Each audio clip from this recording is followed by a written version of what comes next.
અમદાવાદ શહેરના પાલડી વિસ્તારમાં આવેલા ટાગોર હોલ ખાતે ગુજરાતના મુખ્યમંત્રી ભૂપેન્દ્ર પટેલની ઉપસ્થિતિમાં શહેર ભાજપ દ્વારા વિકસિત ભારત સંકલ્પ સંમેલનનું આયોજન કરવામાં આવ્યું હતું। ભારતીય જનતા પાર્ટી કર્ણાવતી મહાનગર દ્વારા આયોજિત આ સંમેલનમાં આ સંમેલન દરમિયાન ભાજપના વરિષ્ઠ પદાધિકારીઓએ 12 વર્ષ વિશ્વાસના અને વિકાસના સંકલ્પ વિષય પર વાર્તાલાપ યોજ્યો હતો, જેમાં વિવિધ યોજનાઓના માધ્યમથી દેશના જનજીવનમાં આવેલા પરિવર્તન અને સિદ્ધિઓને રજૂ કરવામાં આવી હતી। આ કાર્યક્રમમાં વિકાસલક્ષી નીતિઓ, આત્મનિર્ભર ભારત, ડિજિટલ પરિવર્તન તેમજ સમાજના વિવિધ વર્ગોના સશક્તિકરણ માટે અમલમાં મુકાયેલી યોજનાઓ અંગે પણ માહિતી આપવામાં આવી હતી।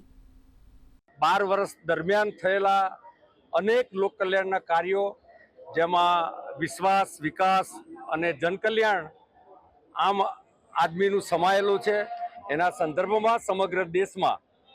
વિકસિત ભારત સંકલ્પ અભિયાન અને જુદા જુદા પ્રબુદ્ધ નાગરિકો સાથે આયોજન થઈ રહ્યું છે। આજે કર્ણાવતી મહાનગરમાં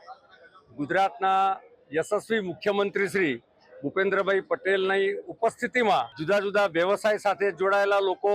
અને ખૂબ મોટી સંખ્યામાં નાગરિકો નરેન્દ્રભાઈની સરકારની કામગીરી અને ગુજરાત સરકારની કામગીરીનું એક ફરી વખત એનું સ્પર્શ કરવા માટે અને જે કંઈ માનનીય મુખ્યમંત્રીશ્રી જે